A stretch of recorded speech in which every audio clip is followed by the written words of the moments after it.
Hello YouTube back with a response video, and this is going to be an answer to a question posted by the Pompey Games Room, aka Sean, and he did an open tag in which he asked, what are the games you still return to, retro and modern, I think he said it was, and in the video he actually gave a shout out to a few people, and I was one of them. He held me at gunpoint. He said, "You have to do a review or a response. You have to do a response." He threatened my family and said, "If you don't do a response, they're done for."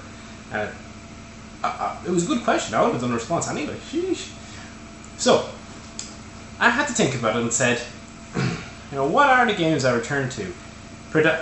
Predominantly, one game, I suppose two, but one game sticks right out in my mind, and it is Streets of Rage 2, the infamous kind of crushed or damaged cart that's been trucking all these years.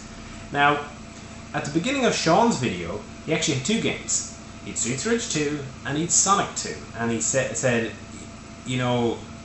how everyone's games are going to be different. And he hadn't gotten to talking about his picks, but I could see that he was going to talk about Streets of Rage 2 and Sonic 2, and I'm thinking, if they're your picks, I'd imagine a lot of people would say Streets of Rage 2 and Sonic 2 as well, for sure. My number one return to game, without a doubt, is Streets of Rage 2. It is great in one player. You can pick it up and just play it, you just bash through fairly mindlessly, and it's very cathartic. But it's also great in multiplayer, somewhat, you can have a little cooperative and counter-operative nearly play, so it's just perfect.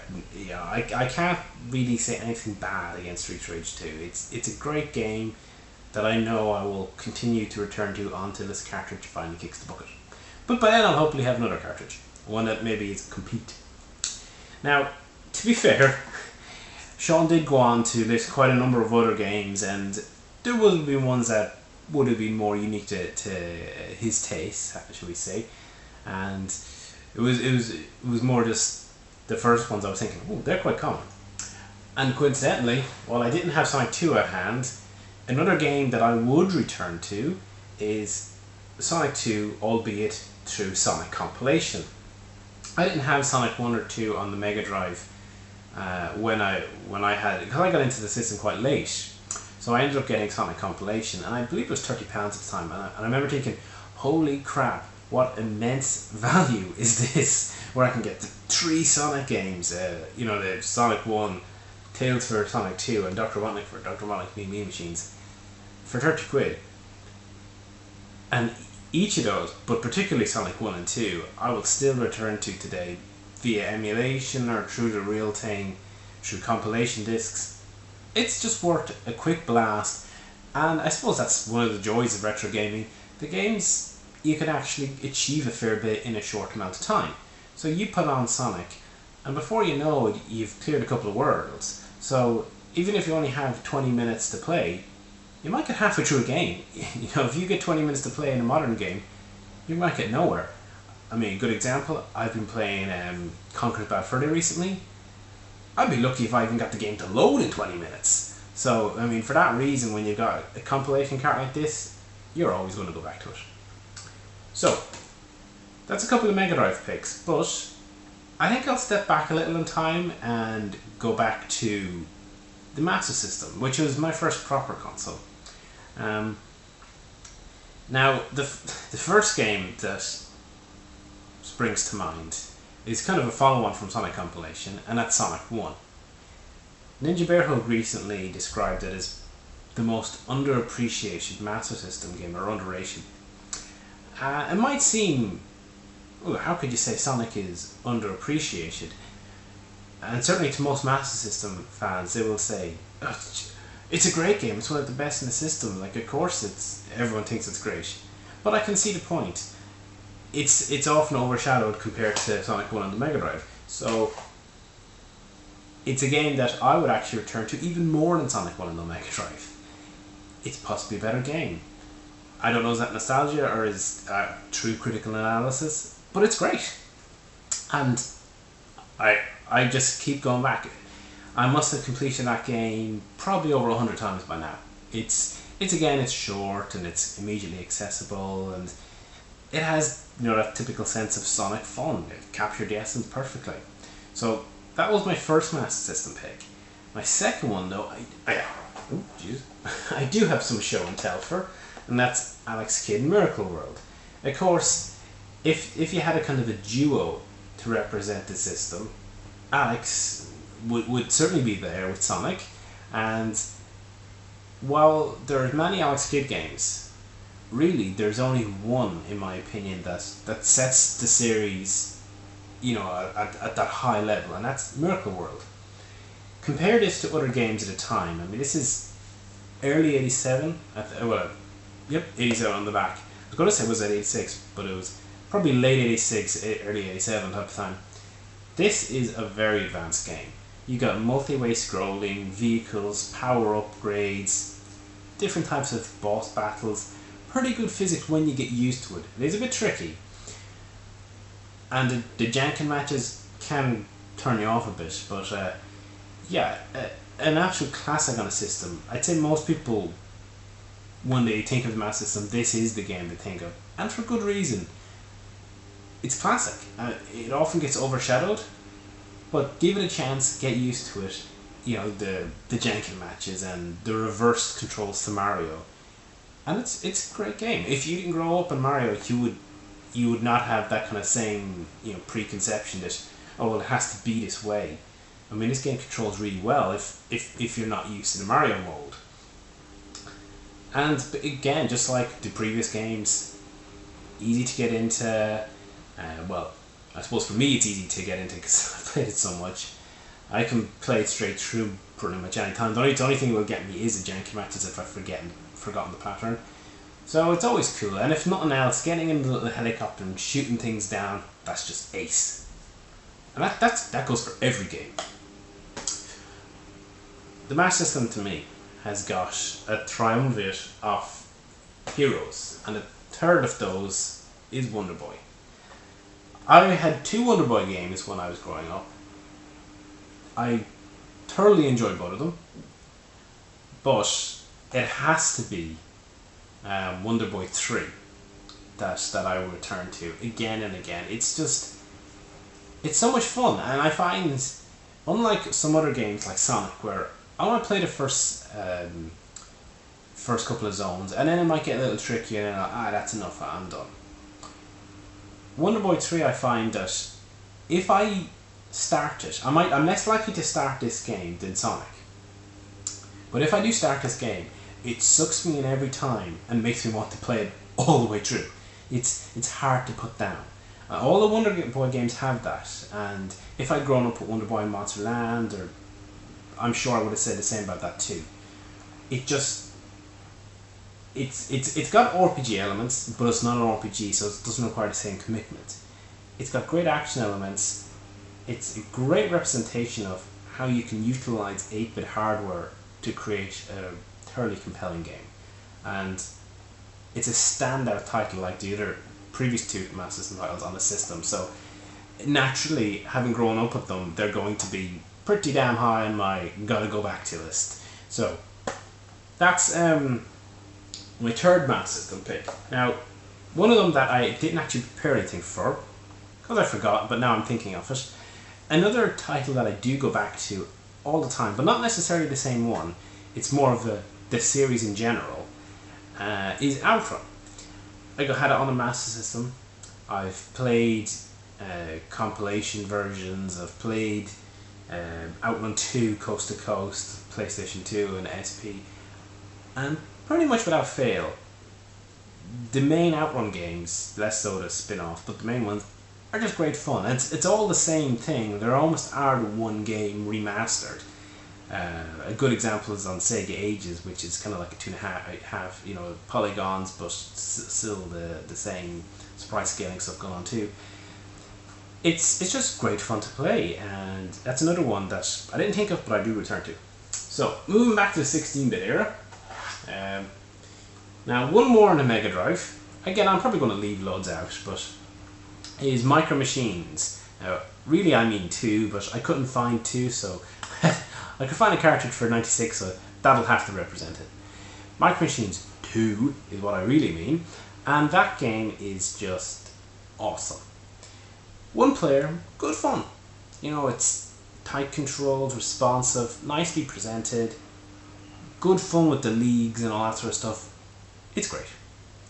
But multiplayer, it's one of those games where even though I enjoy it, even though I remember thinking the multiplayer was great, I forget. I remember recently digging out Micro Machines multiplayer with my friends, and then we'd all forgotten. We used to play it all the time, and you know, kind of then sporadically, and then maybe not at all for quite a while. But by God, having another run through of it just reminded us how great it was. So yeah, Micro Machines rounds out the Mega Drive fix. So moving over to the Nintendo side, I could kind of list the Mario games and whatnot, and by and large, pretty much any of the Mario games, the Mario Kart games, go without saying too. But what kind of somewhat reduces the return appeal is that you end up playing the latest version. So say Mario Kart, when the first one, Super Mario Kart was just played into the ground nearly, then Mario Kart 64 come out and that was played in, and so on and so forth. But there are a few games that maybe haven't quite been repeated, or I still go back to anyway. And one of the key ones is the Donkey Kong Country series. Now I picked Donkey Kong Country 2 just to kind of represent the point, but really the whole trilogy is absolutely ace. And this is my favourite of them. Again, it's another, you can get in, you can muck through the levels fairly fast. It's a longer game though, so you're not going to clear it that quick. Sorry, I was reading the back of the thing, it goes, this game pack must be cleaned regularly. I guess kids didn't do that back in the day. But it's fairly clean anyway now. Yeah, sorry, totally distracted there.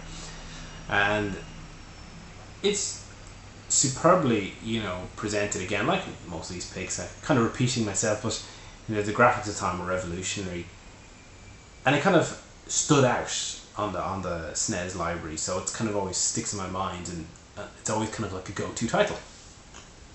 Something a little different though on the SNES library is a sports game, and it is International Superstar Soccer Deluxe. Gotta get the deluxe in there because you get the commentary. Kick off, goal kick. Now I didn't have this back in the day. This is one that I discovered through emulation, and it's one of the cases where emulation made me buy the real thing. So just goes to show you it can have a positive impact. This game is bloody great, and while I'm talking about this version, I'm also going to lump in ISS 98 on the N64. Brought the game into 3D, and it is also great. Like, it basically is the 3D version of this game. With update, pseudo theme sheets and whatnot. Both of them are just, they're not true sims, but they're not entirely arcadey, so they're kind of that in between. You don't have to be a soccer fan or anything to get into them if you so wish, but it's not like Mutant League football style thing, or Mario Strikers. It is actually real football, but with some degree of ease to get into. There are other football games I had played a lot, like Super Kickoff and Sensible Soccer, but those two ISS games tended to kind of supersede them in my go back to appeal. So that's my kind of soccer pick, and I do know that Sean mentioned FIFA 90.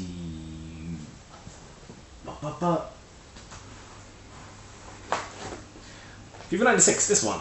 The one with an Irish player on front, which I think is Jason McAteer. So there you go. Fame.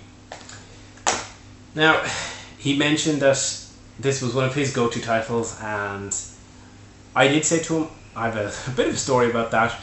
I'm going to talk about it in another video at some point, possibly a gameplay commentary or something, because it doesn't quite fit this particular video, and I don't want it to go too long, and I'm already rambling.